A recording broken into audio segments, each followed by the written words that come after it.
Disclaimer: this is a fictional dramatization created for artistic, emotional, and educational storytelling purposes. All characters and events are entirely fictional and created using AI tools. No impersonation, misrepresentation, or harm is intended. The content contains scenes of danger involving child characters. However, no real persons or minors were involved in its production. Grace's Love Stories produces scripted, AI-generated stories that promote, entertain, inspire kindness, and emotional connection. We respect our viewers and strictly adhere to YouTube's policies. The scent of pine and damp earth should have felt like coming home. Instead, it felt like burial. I pressed my forehead against the cold bus window, watching the mountain roads narrow into serpentine threads of cracked asphalt. My breath fogged the glass, obscuring the dense forest that climbed steep slopes on either side. Each turn took me further from Riverside Pack territory, further from the life I'd tried so desperately to build, further from the humiliation that still burned like acid in my throat. Unwanted, unworthy, unclaimed. The words had been whispered behind cupped hands at the mate gathering 3 nights ago, but whispers in a room full of wolves might as well be shouts. I'd worn the dress my grandmother had sewn for me before she died, pale blue cotton with careful stitches along the hem. Nothing like the silk and satin the other unmated females wore. I'd braided my wheat-colored hair with trembling fingers, weaving in the small silver charm Gran had given me on my 16th birthday. "Courage isn't the absence of fear, Wren," she'd told me, her weathered hands cupping my face. "It's standing in the storm and choosing not to bow." But I had bowed. When Alpha Garrett's son, Samuel, had approached me with that practiced smile, the one that didn't reach his cold gray eyes, I'd actually felt hope flutter stupidly in my chest. He'd circled me once, twice, his wolf assessing, judging. Then he'd leaned close enough that I could smell expensive cologne masking his natural scent. "Your omega pheromones are so weak I can barely detect them," he'd said conversationally, as if commenting on the weather. "My father needs strong alliances. You'd bring nothing to our bloodline." He'd walked away without waiting for a response. Why would he? Omegas didn't argue. We certainly didn't fight back, especially not weak ones like me, whose scent was apparently so diluted I might as well be human. The bus lurched over a pothole, jolting me back to the present. Only 2 other passengers remained. An elderly human couple who'd gotten on at the last town, clutching shopping bags and speaking in soft, tired voices. They didn't know what I was, couldn't sense the omega nature that made me simultaneously precious and worthless in wolf society. Precious because we were rare, capable of calming even the most dominant alphas, of bearing strong pups.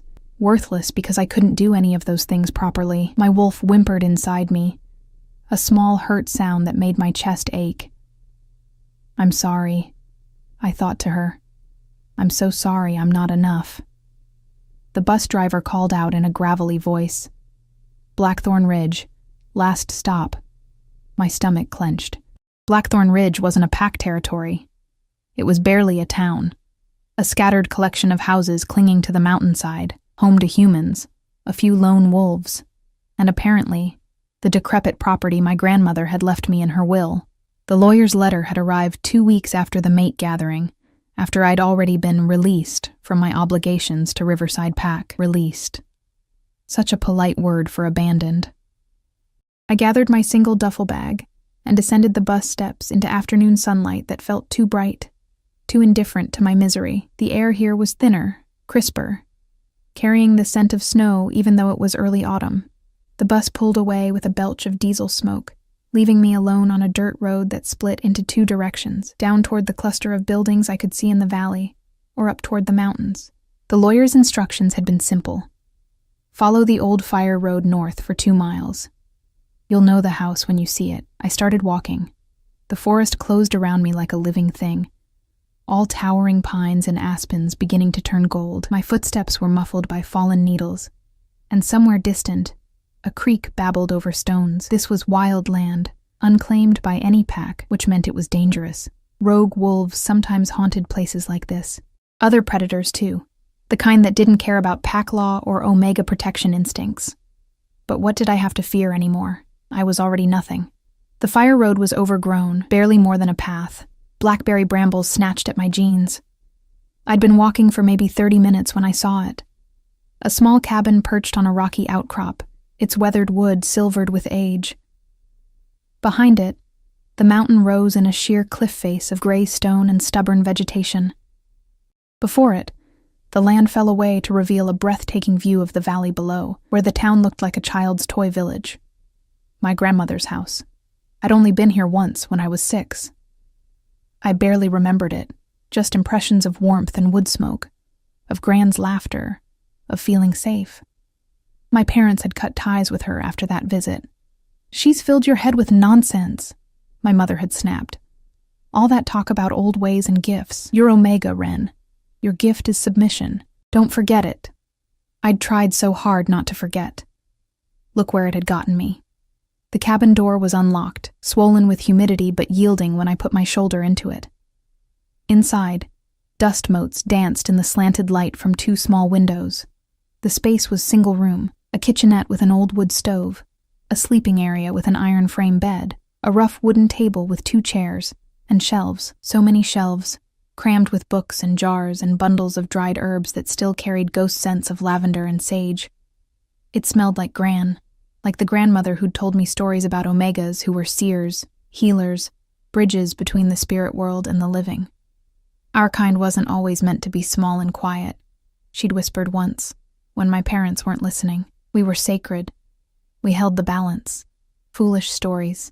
Everyone knew Omegas were meant to support Alphas, to soothe and submit and bear children. Nothing sacred about it. I dropped my duffel on the bed, sending up a cloud of dust, and immediately sneezed 3 times. A laugh bubbled out of me, slightly hysterical, slightly desperate. This was my inheritance, a falling-apart cabin in the middle of nowhere, miles from any pack, far from the life I'd been taught to want. And yet, the knot in my chest loosened just a fraction. I spent the next hour cleaning, finding a broom in a narrow closet, discovering that the water pump still worked if I primed it. The cabin came alive under my hands, revealing hidden charms, hand-carved ravens along the windowsills, a beautiful mandala painted on the ceiling above the bed in faded blues and golds, crystals hanging on thin wires that caught the light and scattered rainbows across the walls. In the kitchenette, I found Gran's things carefully preserved. Her favorite mug, her reading glasses, a small locked wooden box tucked behind the flour tin. My fingers trembled as I pulled it out. The box was about the size of a book, made of dark wood with silver inlay forming symbols I didn't recognize. No keyhole, just a smooth surface and a sense of waiting. "Open for me," I whispered, feeling foolish. The box warmed under my palms. Then, with a soft click, the lid released. Inside, nestled in faded velvet, was a journal bound in leather, its pages thick and yellowed, and beneath it, something that made my breath catch, a silver pendant on a delicate chain, carved with the same symbols as the box, but it wasn't the craftsmanship that made my heart race. It was the way it hummed with energy, a frequency I felt in my bones, in the marrow deep place where my Omega nature lived. I lifted the journal with shaking hands and opened to the first page. To my Ren, if you're reading this, then I am gone, and you have finally come home. I'm sorry I could not prepare you properly. Your parents saw to that. But perhaps it's better this way. Some things must be discovered, not taught. You are not weak, my darling girl. You never were. Your Omega gift simply runs in a different direction than others. Where they calm through submission, you calm through sight. Where they soothe through pheromones, you soothe through understanding what cannot be seen. You are a seer, Ren, the last of our line, and this mountain has been waiting for you. My hands went numb. The journal slipped from my grasp, landing with a soft thump on the wooden table. A seer. Impossible. That was legend, mythology, stories told to Omega children to make them feel special before reality crushed such notions. Seers could glimpse the spirit paths, could sense truths hidden from others, could... A howl cut through the air outside. Close. Too close. Then another, answering from a different direction. My wolf surged alert, hackles raised. These weren't friendly calls. These were hunting howls. I grabbed the pendant, fumbling to clasp it around my neck, and moved to the window. Through the trees, I caught glimpses of movement, large shapes, four-legged, circling, 4 wolves. Their scent drifted through cracks in the cabin walls. Male, feral, rogue. They'd caught my omega scent on the wind. My heart hammered against my ribs. The cabin had no phone, no way to call for help. And even if I could, who would come? I belonged to no pack. I was nobody's omega to protect. Courage isn't the absence of fear. Gran's voice, clear as if she stood beside me. The pendant against my chest grew warm, then hot. And suddenly, impossibly, the world shifted. I could see them now, truly see them. The 4 rogues, their intentions written in colors and shadows only I could perceive. Hunger, yes, but more than that. They were starving, driven mad by it. Pack bonds broken so long ago they barely remembered what it meant to be whole. And beyond them, further up the mountain, I saw something else, a presence. Vast and ancient and waiting, like the mountain itself had consciousness. The door rattled. One of the rogues was testing it, shoving. I pressed my palm flat against the wood and did something I'd never done before. I'd never been strong enough to do before. I pushed my omega nature outward, not to submit, but to speak. Peace. I sent into the twilight. There is no prey here, only peace. The rattling stopped. The pendant blazed against my skin, and I saw, truly saw, the golden threads of energy flowing from me, through the cabin walls, touching each of the 4 broken wolves. Their forms shimmered, and for just a moment, I glimpsed what they'd once been, pack wolves, loyal and strong, before something had shattered them. One by one, the presences withdrew. The hunting howls faded to confused whimpers, then silence. I collapsed against the door, sliding down to sit on the floor, gasping. My whole body shook. The pendant slowly cooled against my skin. In the fading light, Gran's journal lay open on the table, and I could just make out the next line of her careful handwriting. Welcome home, little seer. Your real education begins now. I didn't sleep that first night. How could I, when the world had cracked open to reveal something vast and inexplicable underneath?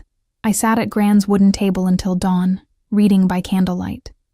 The journal was filled with her careful script, documenting decades of knowledge about Omega Seers, what we were, what we could do, why we'd been systematically erased from pack memory. According to Gran, Alphas had once relied on Seers to guide them, to see the threads of fate and consequence that their dominance-driven minds couldn't perceive, but somewhere along the centuries, fear had replaced reverence. An Omega who could see truth was dangerous. Better to breed it out, to convince Omegas themselves that submission was their only gift. We became what they needed us to be, Gran had written, small, quiet, invisible. We forgot ourselves so thoroughly that even our own children didn't know what they'd lost. But I'd felt it last night, that surge of power, clear and undeniable. I'd turned away 4 feral rogues without violence, without an alpha's protection, with nothing but the sight Gran claimed was my birthright. As pale light filtered through the windows, I finally allowed myself to examine the pendant properly. The silver was old, heavy, warm to the touch even now. The symbols etched into its surface seemed to shift when I looked at them directly, forming patterns that my conscious mind couldn't quite grasp, but my Omega instincts understood. Protection, clarity, bridge. I clasped it around my neck, tucking it beneath my shirt where it rested against my sternum. The moment it touched my skin, the cabin came alive. Not literally, but I could suddenly sense the age of the place. The memories soaked into the wood like water into earth. Gran's presence was strongest, but there were others. Women before her, a line stretching back generations, all living in this cabin, all learning what I was learning now. The mountain held us in its memory. My stomach growled, reminding me that spiritual awakening didn't erase practical needs. I had granola bars in my duffel, and not much else. The town was 2 miles down the mountain, and I'd need supplies if I was going to stay here. If I was going to stay. The thought should have been immediately dismissed. I had no pack, no prospects, no future here. The smart thing would be to sell the property, if I could find a buyer, and use the money to start somewhere else. Somewhere I could disappear into human society. Maybe suppress my omega nature enough to pass as ordinary, but the pendant warmed against my skin. And I knew with sudden certainty that leaving wasn't an option. Whatever had started last night wasn't finished. The mountain was waiting. For what, I didn't yet know. I changed into fresh clothes, braided my hair, and shouldered my nearly empty backpack. The walk down the mountain in daylight was different than my arrival. I noticed things I'd missed before. Marks on trees that weren't random scratches but deliberate symbols. Clearings arranged in patterns.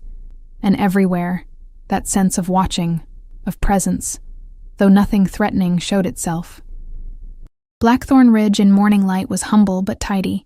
A general store, a diner, a hardware shop, a small library, and a handful of houses scattered among the pines. Humans mostly, though I caught the scent of wolves here and there. Lone wolves, probably, or wolves who'd chosen solitude over pack politics. The general store's bell chimed as I entered. Inside, it smelled like coffee and sawdust and old wood. Shelves were packed with everything from canned goods to fishing lures. A radio played softly behind the counter, some classic rock station. The woman at the register looked up from her newspaper and smiled, genuine warmth that caught me off guard. She was human, middle-aged, with laugh lines and gray streaked brown hair pulled into a practical ponytail. "New in town?" she asked, not unkindly. "Sort of. I inherited my grandmother's cabin." "Helena Ashford?" The woman's expression shifted to something softer, sadder. "Oh, honey, I'm so sorry for your loss. Helena was a wonderful woman, kept to herself mostly, but whenever anyone in town needed help, doctoring, advice, even just a listening ear, she was there. You must be Wren." The fact that this stranger knew my name made my throat tight. "She talked about me? Every chance she got. Showed me pictures when you were little. She was so proud of you." The woman extended her hand across the counter. "I'm Margaret. I run this place with my husband, Tom. You need anything, and I mean anything, you come find us." I shook her hand, overwhelmed by the simple kindness. In Riverside Pack, Omegas weren't treated poorly, exactly. But there was always a distance, a reminder that we were valued for what we could provide, not for who we were. "Thank you. I just need some basics. Food, firewood maybe?" "Firewood we can deliver. Tom will bring a cord up this afternoon. As for food..." Margaret came around the counter, pulled a basket from a stack, and started walking the aisles with me, pointing out local favorites, sharing gossip about the town, treating me like a person rather than a commodity. I was comparing pasta prices when the bell chimed again. The temperature in the store dropped. Not literally, but some instinct made my spine straighten, made my wolf go very still. 3 men entered. Wolves, unmistakably.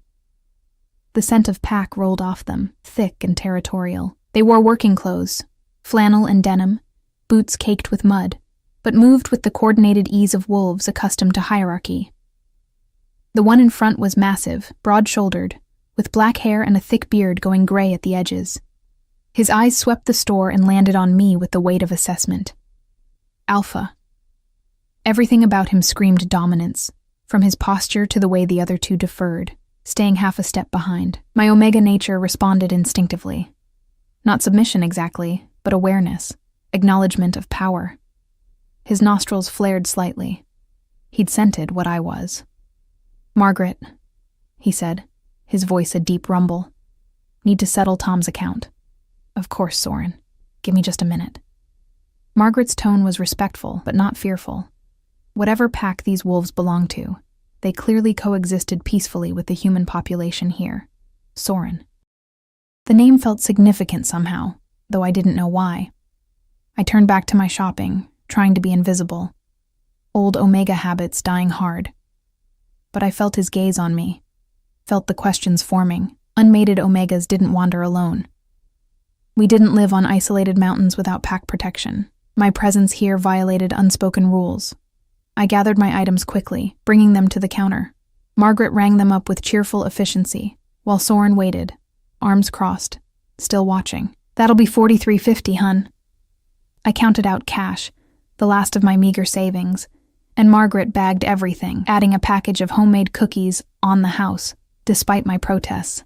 I was almost to the door when Soren's voice stopped me. "You're Helena's granddaughter, not a question." I turned slowly. Up close, he was even more intimidating.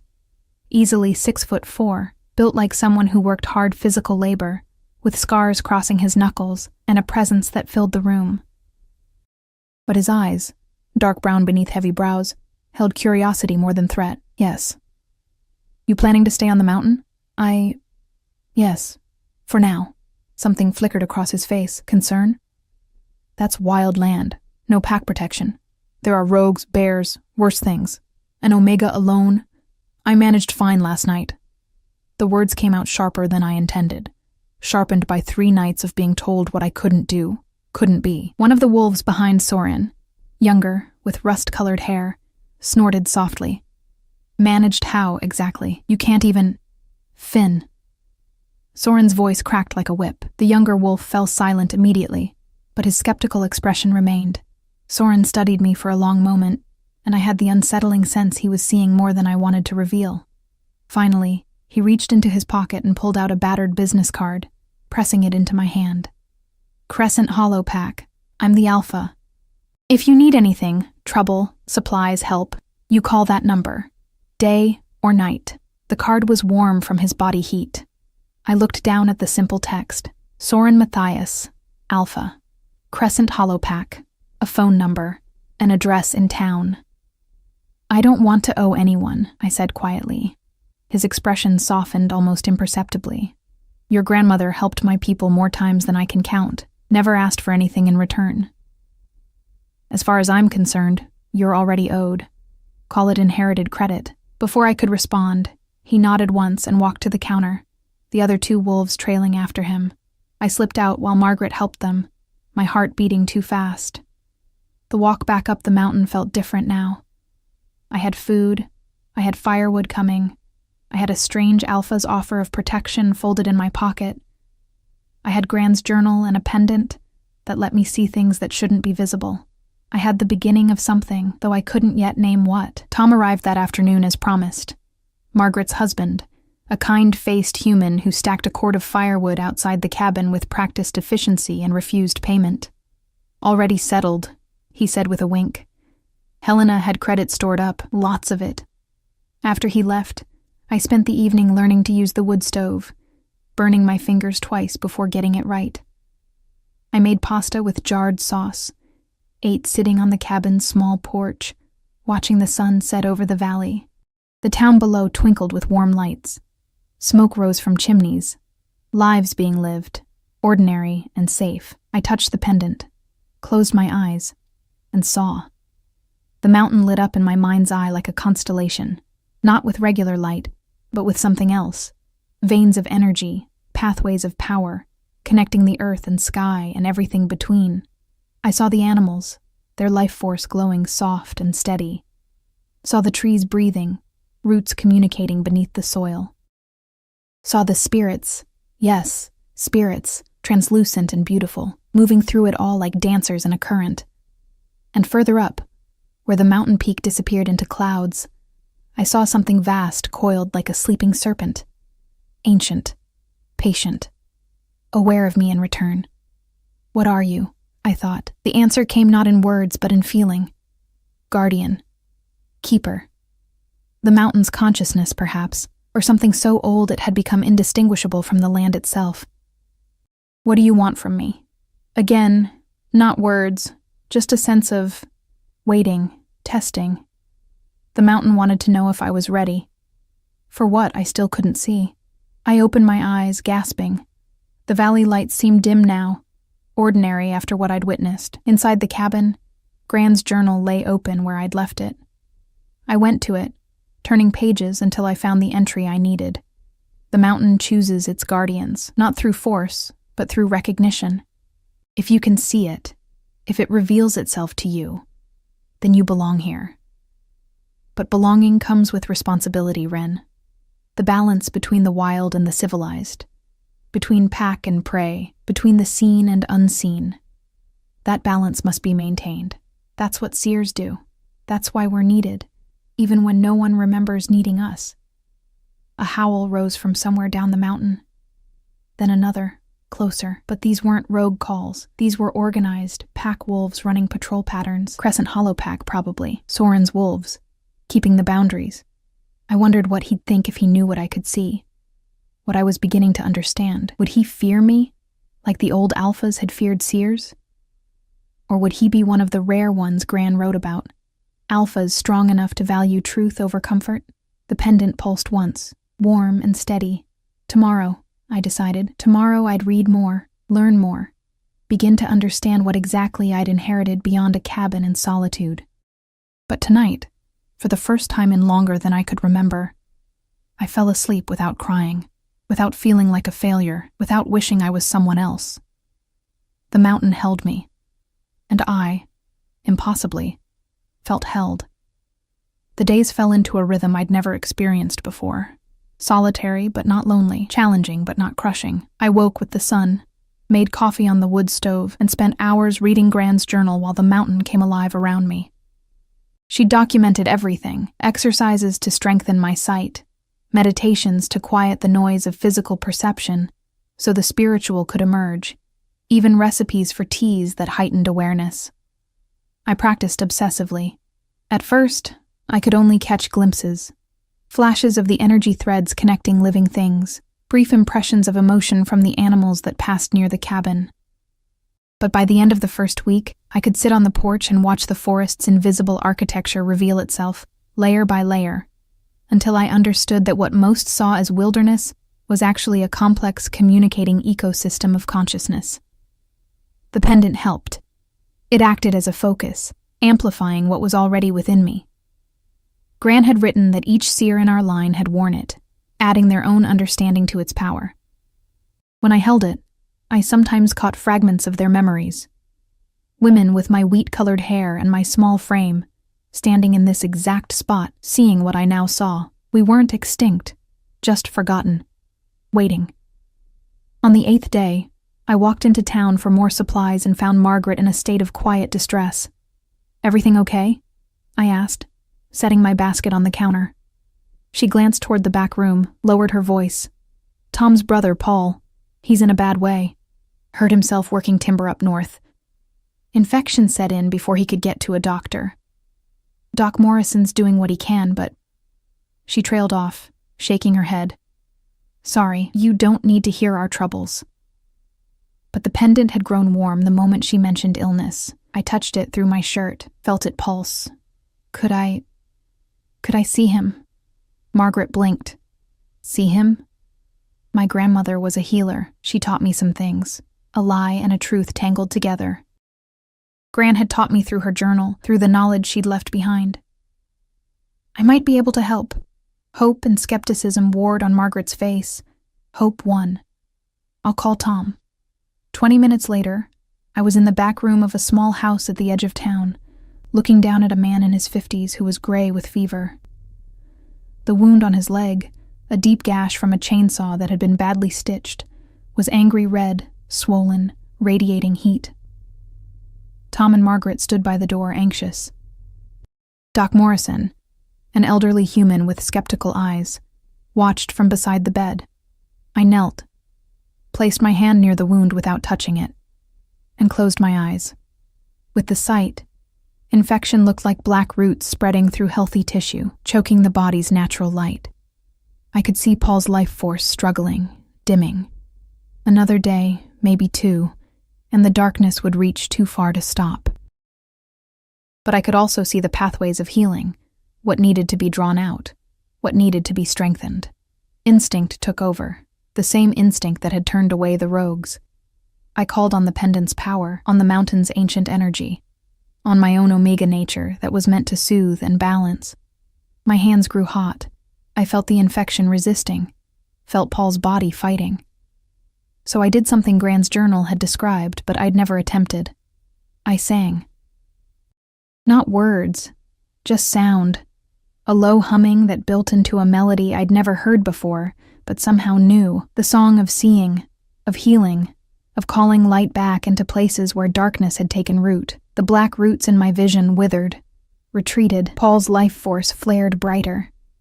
When I opened my eyes, sweat dripping down my temples, the wound looked different. Still bad, still needing proper care, but the angry redness had faded to pink. The swelling had reduced, and Paul's breathing, which had been shallow and labored, came easier. Doc Morrison stared at me like I'd grown a second head. "Keep it clean," I managed, my voice hoarse. "Antibiotics if you have them. He'll recover now." I stood, swayed, and Tom caught my elbow. "Steady there." Margaret was crying. What did you? "My grandmother's gift," I said simply. She passed it to me. It was Tom who said what the others were thinking. "You're not just an Omega, are you?" I met his eyes. "No, I'm a seer." The word hung in the air. Doc Morrison's expression shifted from skepticism to something like awe. Margaret crossed herself, an old human gesture of reverence. And Tom just nodded slowly, as if something had finally made sense. "Helena told me once," he said quietly, "that her granddaughter would come home when the mountain called. Said the town would need you, even if we didn't know it yet." He squeezed my shoulder gently. "Welcome home, Wren." The walk back up the mountain should have been triumphant.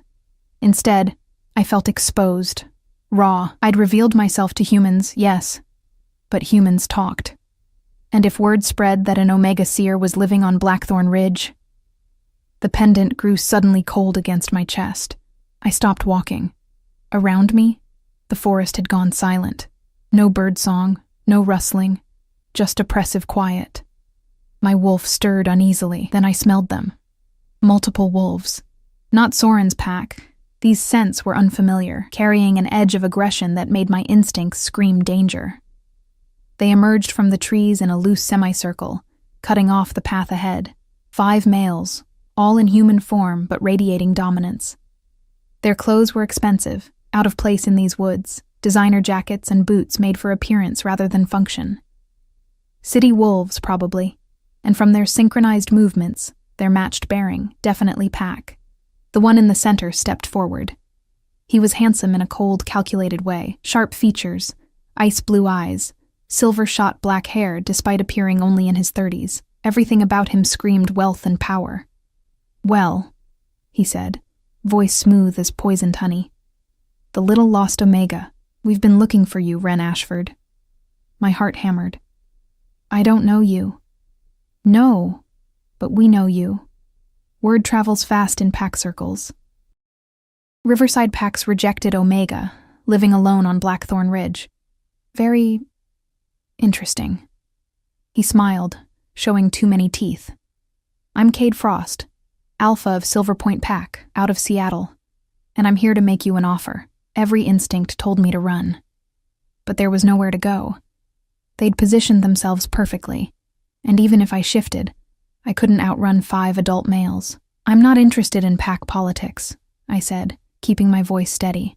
"I'm not interested in anything except being left alone." How refreshingly naive. Cade moved closer, and I forced myself not to retreat. "You see, we have a problem. My pack is strong, wealthy, influential, but we lack something crucial, a true Omega. Our last one died in childbirth 2 years ago, and we've been unable to find a replacement until now. I don't belong to any pack. I can't be claimed." "Oh, but you can. You're unclaimed, unmated, unprotected. Pack law is very clear. Any alpha can extend an invitation to an unmated Omega, and if that Omega refuses..." His smile widened. "Well, there are ways to ensure compliance." One of the wolves behind him, a blonde with cold eyes, added, "Especially for Omegas who don't have the strength to enforce their own will." The old shame tried to rise, the familiar voice that said they were right, that I was too weak to refuse, too worthless to deserve choice. But then the pendant blazed hot against my skin, and I saw. Cade Frost's pack bonds were visible in my sight, threads of silver connecting him to the wolves around him, yes, but also stretching back toward Seattle, toward a pack that wasn't prosperous. It was fracturing. The bonds were frayed, some nearly severed. They needed an Omega not for strength, but for survival.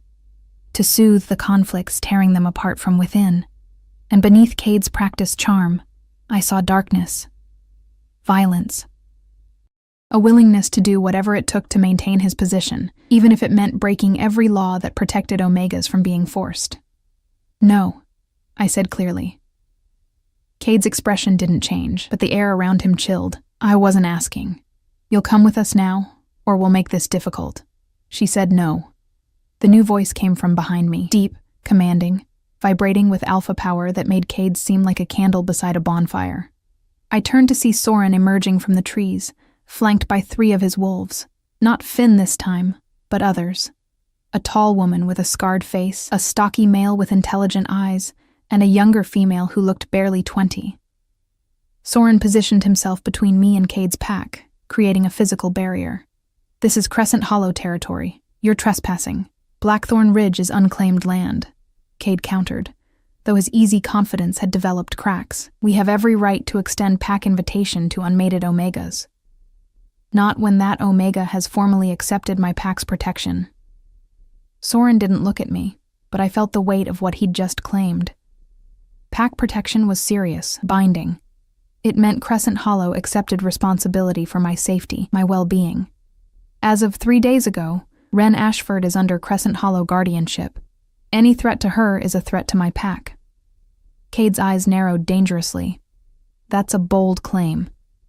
"Does the Omega confirm it?" They all turned to look at me. Soren's wolves with hope and determination. Cade's pack with thinly veiled threat. And Soren himself with something unreadable in his dark eyes, not quite a plea, but close. 3 days ago. He was lying. I'd had no contact with Crescent Hollow beyond our brief meeting in Margaret's store, but he was offering me a shield, a way out. "Yes," I said, lifting my chin. Alpha Soren extended protection, and I accepted. The lie felt like truth on my tongue. And with the sight, I could see the threads forming even as I spoke. Silver bonds, delicate but real, connecting me to Soren's pack structure. Not full pack bonds, not claiming, but protection. Guardianship. Cade stood very still for a long moment. Then he smiled, cold and calculating. "How unfortunate. It seems we've had a misunderstanding." He began backing away, his wolves moving with him. "But do remember, Ren Ashford, pack protection can be withdrawn, and Seattle is closer than you think." They melted into the forest like smoke. I waited until their scents had faded completely before my knees buckled. Soren caught me, his large hands gentle despite their strength. "Easy, you're safe. You lied for me." "Yes." He helped me sit on a fallen log, crouching to eye level. This close, I could see the gray threading his black beard, the laugh lines around his eyes, the old scars marking his neck and jaw. A warrior's face, but not cruel. "Want to tell me what a Seattle Pack Alpha wants with you badly enough to trespass?" I should have deflected, should have kept my secrets, but something about Soren, about the way he'd stepped between me and danger without hesitation, about the genuine concern in his expression, made me want to trust. "I'm a seer," I said quietly. "Like my grandmother. And word is spreading." He didn't laugh, didn't dismiss it, just studied me with those deep brown eyes and nodded slowly. Helena was special. Everyone knew it, even if we didn't have a name for what she could do. He stood, offered his hand. "Come on. We should talk somewhere safer than the middle of the woods." "The cabin. I know where it is. My wolves have been patrolling near your property line since you arrived, making sure nothing bothers you." He saw my expression and added, "With respect. We haven't been spying. Just making sure you were safe." The scarred female wolf stepped forward. "I'm Iris, second in command. Those Silver Point bastards have been sniffing around our territory for weeks. We thought they were after land rights, but..." She looked at me with new understanding. "They were looking for you specifically." "How did you know to come?" I asked. The younger female grinned. "Tom called. Said you'd headed up the mountain and seemed upset, and there were strange wolves in town asking about you. Alpha Soren doesn't ignore warnings." My throat tightened. The humans protecting me, this pack protecting me. After a lifetime of being told I needed protection because I was worthless, here were people protecting me because I mattered. Soren gestured up the path. Walk with me? We need to discuss what pack protection actually means, if you're willing to make it real. I should have been terrified, should have refused. But the pendant was warm and steady against my chest, and when I looked at Soren with my sight, I saw his pack bonds, strong, healthy, built on loyalty rather than fear. And I saw something else, a loneliness that mirrored my own, a weight of responsibility carried without complaint, a strength that didn't need to crush others to prove itself. Okay, I said, let's talk. We walked up the mountain together, crescent hollow pack surrounding me like a living shield, and for the first time since the mate gathering, I didn't feel small. I felt seen. Soren's wolves stayed outside while we talked, forming a loose perimeter around the cabin. Through the window, I could see them in relaxed but alert positions. Iris leaning against a tree, the stocky male whose name I learned was Garrett examining the woodpile Tom had delivered, the young female called Sage sitting cross-legged on a boulder, face tilted toward the fading sunlight. Inside, Soren filled the small space with his presence, though he was careful not to crowd me. He examined Gran's things with obvious respect, fingers trailing over the book spines, the dried herb bundles, the painted mandala on the ceiling. She taught me about mountain laurel poisoning when I was 16, he said quietly. One of my wolves ate the wrong plant on a hunt. Helena came down from this cabin with her medicines and knowledge, sat with him for 3 days until the fever broke, never asked for anything in return. He turned to face me. Your grandmother saved lives, Ren. Not just wolves, humans too. She was a healer when we had none, a counselor when conflicts arose. She kept balance here. She was a seer, I said. Like me, I know, or at least I suspected. He settled carefully into one of the wooden chairs, his large frame making it look like doll furniture. When I was young, maybe 12, I got lost in the woods during a bad storm. Found myself at her door, terrified, half frozen. She took me in, gave me tea, and then she looked at me. Really looked. And told me things about myself no one should have known. Said I'd be alpha one day, that I'd carry heavy choices, that I'd need to learn when to fight and when to heal. His expression grew distant. My father was still alpha then, powerful, traditional. I thought she was crazy, but she was right. Every word. My father died when I was 22. The pack looked to me. And every major decision I've made since then, I've heard her voice asking, "Are you fighting or healing, Soren? Which does your pack truly need?" He met my eyes. She had a gift. Now you're telling me you have the same one. I pulled the pendant from beneath my shirt. Let him see it. She left me this. Her journals. Instructions for developing the site. I hesitated, then pushed forward. I can see things others can't. Energy. Connections, intentions. When Cade Frost approached me, I saw that his pack is dying from the inside. He needs an Omega to hold it together. And he doesn't care if that Omega is willing. Soren's jaw tightened. Silver Point Pack has a reputation. Wealthy, yes. Influential, yes. But they maintain power through coercion and strategic alliances, not loyalty. If Cade is getting desperate, he shook his head. He won't stop, Ren. You embarrassed him today, made him look weak in front of his wolves. He'll come back. Then what do I do? Accept Crescent Hollow's protection. Truly accept it, not as a temporary shield, but as pack bond. He leaned forward, elbows on his knees, hands clasped. I won't lie to you. Being under pack protection means obligations. You'd be expected to contribute to pack welfare, attend certain gatherings, respect pack hierarchy. But it also means safety. It means Cade can't touch you without declaring war on us, and it means you'd have a family, if you want one. The word family hit harder than expected. I'd had parents who'd rejected Gran's teachings, who'd tried to mold me into something I wasn't. I'd had a pack that had discarded me the moment I proved insufficiently useful. Family was a concept I'd learned to distrust. But when I looked at Soren with my sight, I saw the truth of his offer. No manipulation, no hidden agenda. Just genuine protection offered to someone he saw as worthy of it. What would you expect from me? I asked carefully. Whatever you're willing to give. Your grandmother helped us with healing, with counsel, with keeping the balance between our pack and the human population here. If you could do the same, we'd be grateful. But I won't force your gifts into service, Ren. You're not a tool to be used. His expression grew fierce. You're a person who deserves safety and respect. Everything else is secondary. I stood, moved to the window. Outside, Sage was laughing at something Garrett said, her joy uncomplicated and bright. Iris stood watch like a sentinel, scarred and strong, and utterly committed to her purpose. They were pack, bound together by choice and loyalty, protecting each other because that's what pack meant. Could I belong to something like that? The pendant pulsed warmth. When I touched it, I felt Gran's presence like a whisper. Trust him, little seer. Some alphas remember the old ways. Some are strong enough to value wisdom over dominance. Okay, I said, turning back to Soren. I accept Crescent Hollow's protection. Tell me what I need to do. Relief flooded his features. Nothing dramatic. We'll formalize it at the next pack gathering. 3 days from now. You'll stand before the pack. I'll formally extend guardianship. You'll accept. The pack will witness and acknowledge. That makes it law, binding under every pack accord in North America. Will they accept me?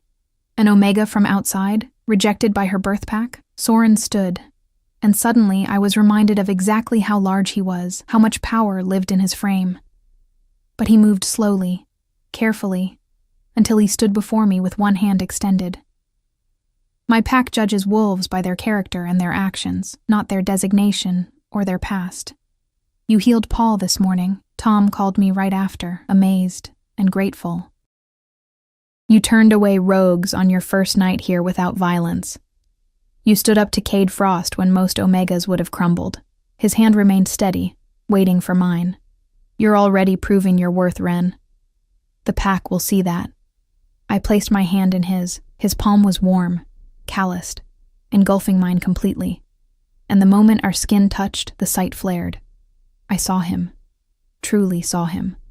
The loneliness I'd glimpsed before was deeper than I'd realized, carved by years of leading alone after losing his mate to illness 5 years prior, the weight of protecting not just wolves, but the fragile peace between species in Blackthorn Ridge, the fear that he wasn't enough, wasn't wise enough, wasn't strong enough to keep everyone safe.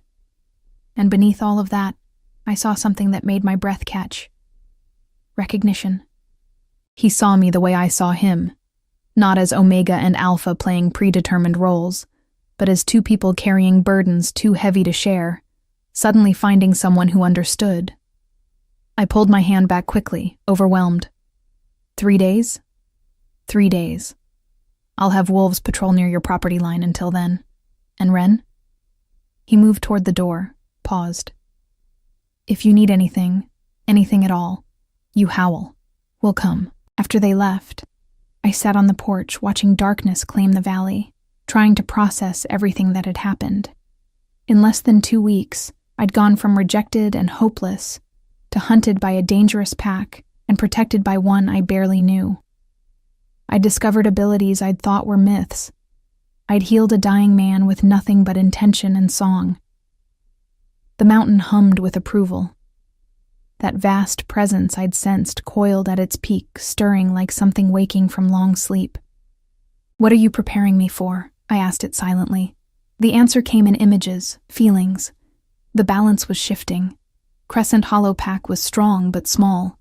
The human population was vulnerable. And packs like Silver Point, hungry for resources and power, were circling closer. The mountain needed a guardian who could see threats before they arrived, who could heal what was broken before it shattered, who could bridge the gap between wolf and human, physical and spiritual. It needed a seer. It needed me. The 3 days passed in a strange mixture of peace and preparation. I read Gran's journals obsessively, learning about pack dynamics, about formal ceremonies, about how Omegas once served as advisors and visionaries rather than just supporting roles. I practiced my sight until I could maintain it for hours, watching the forest's invisible architecture, learning to distinguish between different types of energy and intention. And I sewed. Gran had left fabric and thread, and some instinct told me I needed to look like I belonged. Not to impress, but to honor the occasion. I made a simple dress from cream-colored linen, embroidering the hem with symbols from Grand's journals: protection, clarity, belonging. It was nothing like the elaborate gowns I'd seen at the Riverside mate gathering, but when I held it up, the pendant warmed with approval. On the morning of the gathering, Iris arrived at dawn with Sage, both in human form, carrying wildflowers. Pack tradition, Iris explained, beginning to weave the flowers into my hair. Her scarred hands were surprisingly gentle. When someone joins the pack, they're adorned with mountain laurel and columbine. Beauty and strength. Your grandmother always prepared the flowers for our ceremonies. She would have loved you, Sage added quietly, weaving a strand of my wheat-colored hair into an intricate braid. Alpha Soren said you healed Paul without touching him, that you can see things. I met her eyes in the small mirror I'd propped on the table. Does that frighten you? No, she said simply. It gives me hope. We're a small pack, only 37 wolves. The world's getting more complicated, more dangerous. Having someone who can see what's coming? That's a gift.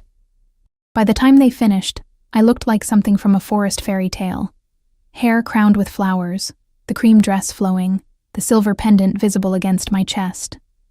Not powerful in the traditional sense, but undeniably present. No longer invisible. The gathering was held in a clearing deep in Crescent Hollow territory, ringed by ancient pines and open to the sky. The entire pack was there, 37 wolves in human form, arranged in a loose circle. I saw families, elders, young wolves barely past adolescence. Saw warriors like Iris and Garrett, mothers with children, lone wolves who'd found belonging here. They watched me with curiosity but not hostility as Soren led me to the circle's center. He wore simple clothes, jeans and a dark Henley, but the alpha power rolled off him in waves, undeniable and absolute. When he spoke, his voice carried to every wolf present. 300 years ago, this territory was balanced by those who could see beyond the physical, the seers. They kept harmony between predator and prey, between pack and human, between the wild and the civilized. We lost that wisdom. We forgot what we needed. He turned to me. Wren Ashford carries that forgotten gift. She is Helena's heir, a seer awakening to her power. And she has asked for our protection. He extended his hand. I took it, feeling the weight of 37 pairs of eyes on us. I, Soren Matthias, Alpha of Crescent Hollow Pack, extend formal guardianship to Wren Ashford. She will be pack under my protection, sheltered by our strength, honored for her gifts. Any who threaten her threaten us all. His grip tightened slightly. Do you accept? The words rose from somewhere deep, somewhere true. I accept. The pack howled, not in human voices but in wolf song, a chorus that raised the hair on my arms and brought tears to my eyes. The sound echoed off the mountains, declaring to everything with ears that I belonged now. I was claimed. I was pack. When the howling faded, wolves approached one by one to welcome me. An elderly woman with silver hair kissed my cheek and whispered, "Your grandmother would be so proud." A young couple introduced their toddler, who grabbed my pendant with chubby fingers and giggled. Garrett clasped my shoulder like a comrade. Iris simply nodded, warrior to warrior. And through it all, I felt the bonds forming, delicate silver threads connecting me to each wolf, to the pack structure, to Soren at its center. Not full pack bonds like those born into it, but real, binding, sacred. When the formalities ended and the gathering became a celebration, food appearing, music starting, children playing, Soren found me at the clearing's edge where I'd retreated, slightly overwhelmed. Regretting it already? He asked with a slight smile. No, just adjusting. I've never belonged anywhere before. Not really. You belong here. He said it with such certainty that I almost believed him. And Wren? Thank you. For what? For trusting me. For letting us protect you. He gazed out at his pack, at the joy and safety they'd created together. We're stronger with you in it. I can already feel it. I looked with my sight and saw it was true. The pack bonds had brightened slightly, strengthened by the addition of something they'd been missing. Balance. Perspective. The wisdom of seeing beyond the obvious. "There's something coming," I said quietly. "I don't know what yet, but the mountain is preparing for it. That's why it called me home." Soren didn't dismiss it, didn't laugh. Just nodded gravely. "Then we'll face it together, whatever comes." As the sun set and the celebration continued, I stood among my new pack, protected, valued, seen, and felt something I'd thought I'd lost forever. Hope. The first snow came 6 weeks after I joined Crescent Hollow Pack, dusting the mountain peaks with white and turning the valley into a study of grays and golds. I'd settled into a rhythm that felt like breathing. Mornings spent developing my sight, afternoons helping where I was needed, healing minor injuries, counseling wolves through conflicts, reading the energy of situations before they escalated, evenings either at the cabin or among the pack. I was no longer the rejected Omega from Riverside. I was Ren, the seer. And slowly, carefully, I was learning what that meant. The mountain had grown more communicative. Sometimes I'd wake to find symbols drawn in frost on my windows, warnings, guidance, affirmations I was on the right path. The vast presence coiled at the peak had revealed itself more fully. An ancient spirit, neither wolf nor human, that had guarded this land since before packs existed. It had chosen Gran, and her mother before her, and now me. We were its voice, its eyes in the physical world. And it was trying to tell me something urgent. I'd been sensing it for days. A disturbance in the energy patterns, like static before a storm. The animals were restless. The spirits that normally danced through the forest had retreated to deeper places. Even the pack bonds felt strained. Though no one could articulate why, Soren felt it too. I could see it in the tension he carried. The way he'd started running longer patrols, the frequency of his visits to the cabin to ask if I'd seen anything concrete. Not yet, I'd tell him. But soon. Something's coming soon. On the night it happened, I was at the pack house, a large, rambling structure at the heart of Crescent Hollow territory, where wolves gathered for meals and meetings. Iris was teaching me chess while Sage practiced guitar in the corner. Garrett argued good-naturedly with another wolf about the best hunting grounds. Children ran through the halls shrieking with laughter. Normal, safe, home. Then every wolf in the building went rigid simultaneously, heads turning toward the east. "Alpha," Garrett said, his voice tight. "Border alert. Multiple wolves crossing into our territory." Soren was already moving, the switch from relaxed leader to warrior instantaneous. How many? At least 15, maybe more. My blood went cold. 15 wolves was an invasion force. And I knew, with the sick certainty of sight, exactly whose wolves they were. "Cade," I whispered. Soren's eyes met mine across the room. "Get to the safe room. Now. No." I stood, the pendant blazing hot against my chest. "This is because of me. I need to see what he's planning. Ren.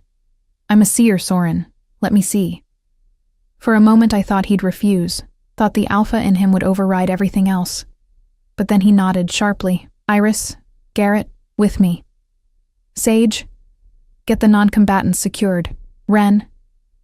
He crossed to me in 3 strides, cupped my face in both hands. "You stay behind me. You don't engage. Understood?" The touch sent warmth through me, along with a surge of something I couldn't name. Connection, trust, something deeper I wasn't ready to examine. Understood. We met them at the main border, where Crescent Hollow territory was marked by ancient stone cairns.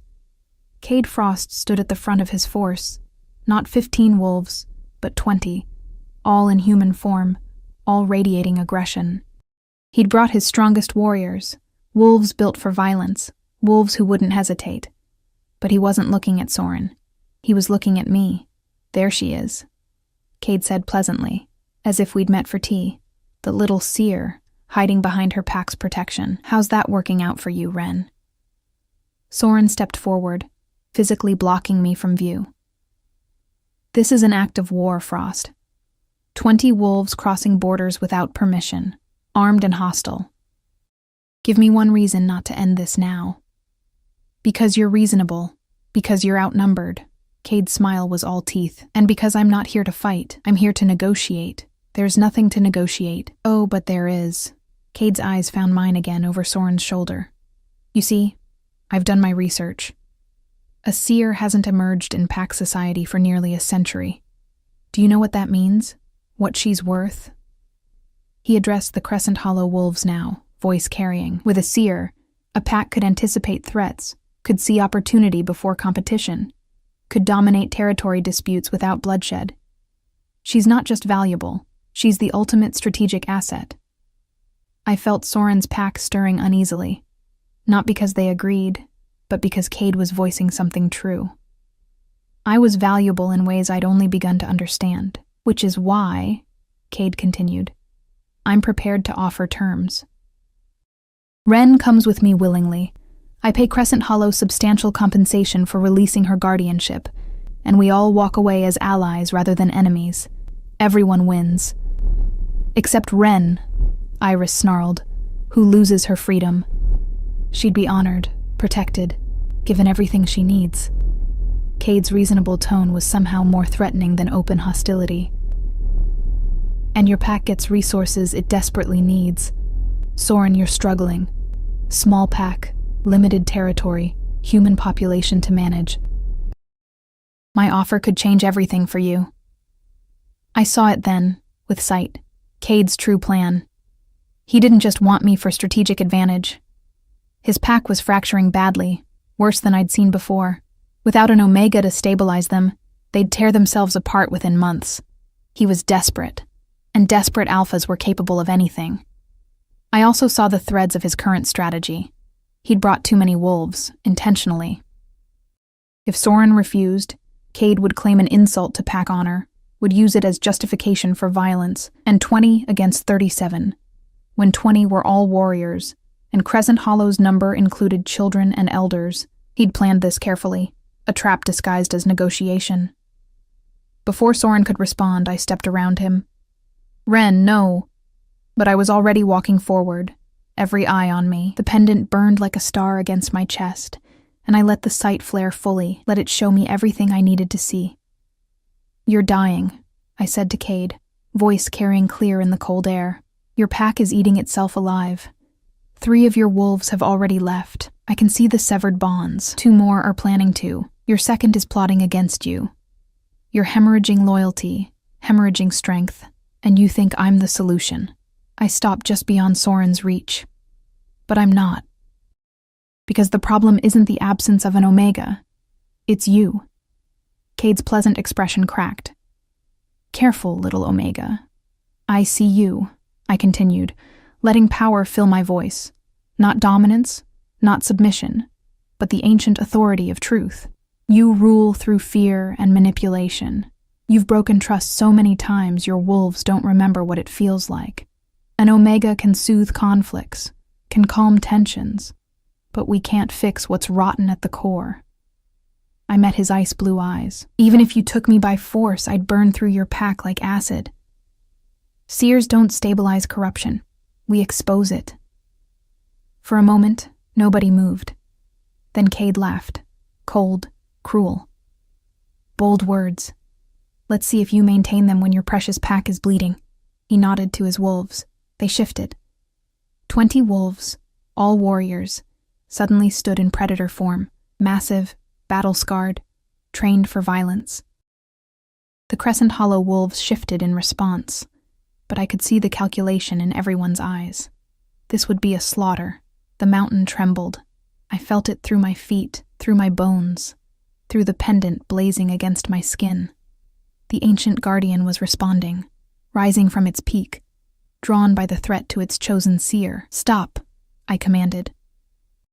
My voice carried power I'd never accessed before, the combined authority of every seer who'd worn this pendant, every guardian who'd protected this mountain, the land itself speaking through me. The ground beneath Cade's wolves erupted, not violently, not harmfully, but roots burst from the soil like living ropes, wrapping around paws and legs, holding the shifted wolves immobile.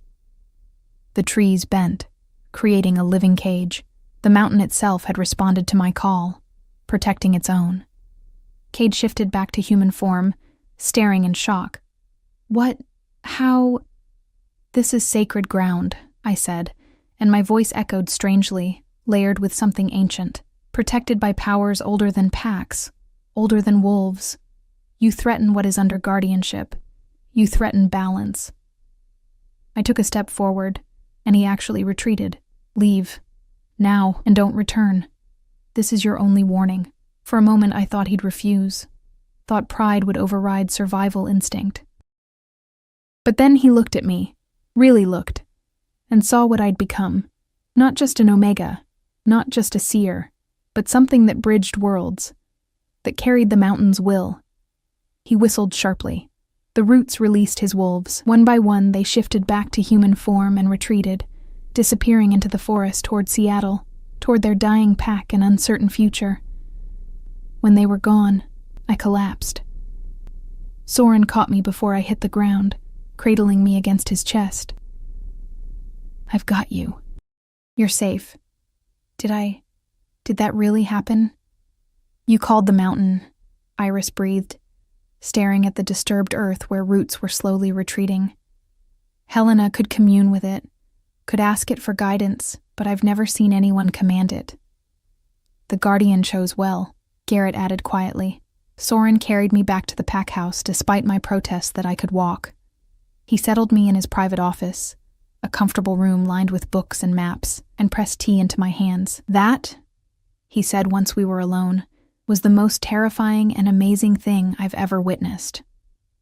I didn't know I could do that. My hands shook around the mug. The mountain just responded, like it was waiting for permission, because it trusts you, recognizes you. Soren knelt before my chair, looking up at me with those deep brown eyes. Do you understand what you did tonight? You prevented a war. You saved lives, both packs, and you did it without violence. The old way, I whispered, remembering Gran's words. Seers maintained balance, prevented conflict before it became bloodshed. Yes.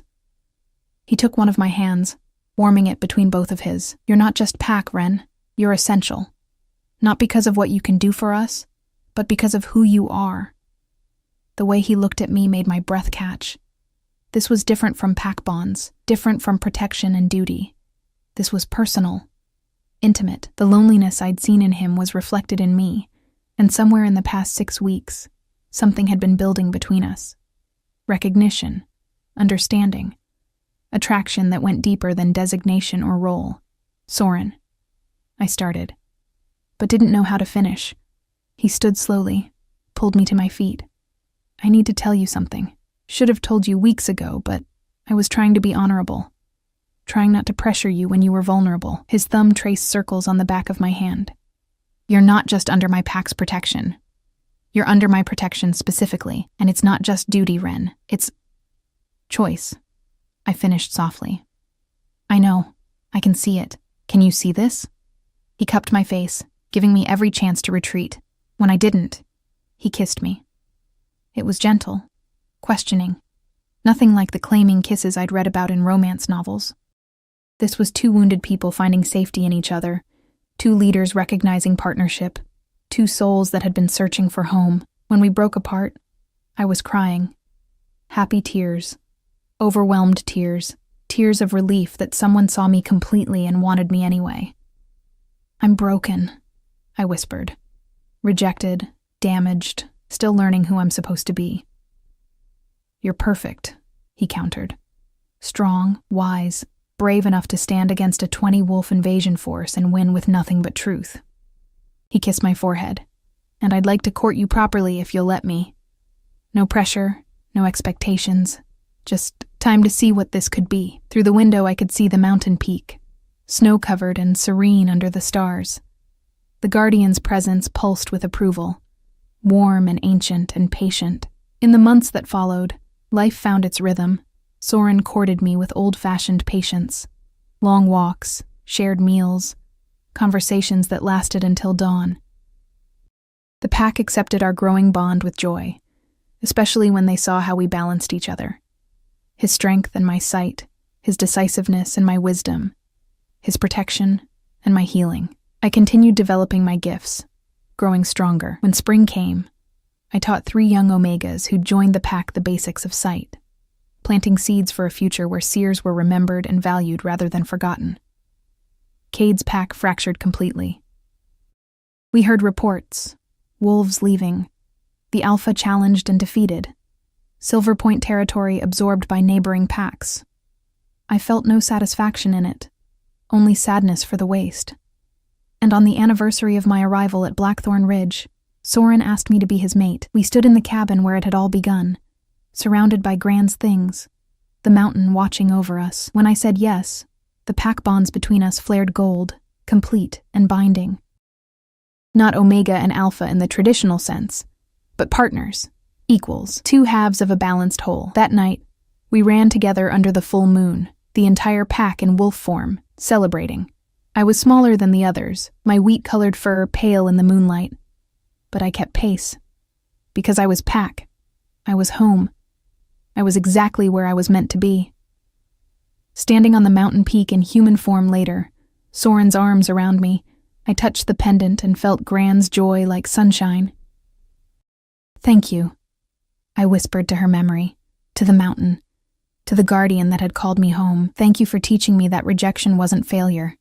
It was redirection. The mountain hummed with approval. And somewhere in the valley below, in the cabin that held generations of wisdom, in the pack that had claimed me, in the Alpha whose heart beat in rhythm with mine, I had found what I'd been searching for all along. Not acceptance from those who couldn't see my worth, but recognition from those who could. I was Wren Ashford, the seer of Blackthorn Ridge, Omega, healer, bridge between worlds, rejected by those who feared difference, claimed by those who valued it, and I was finally, beautifully, completely home.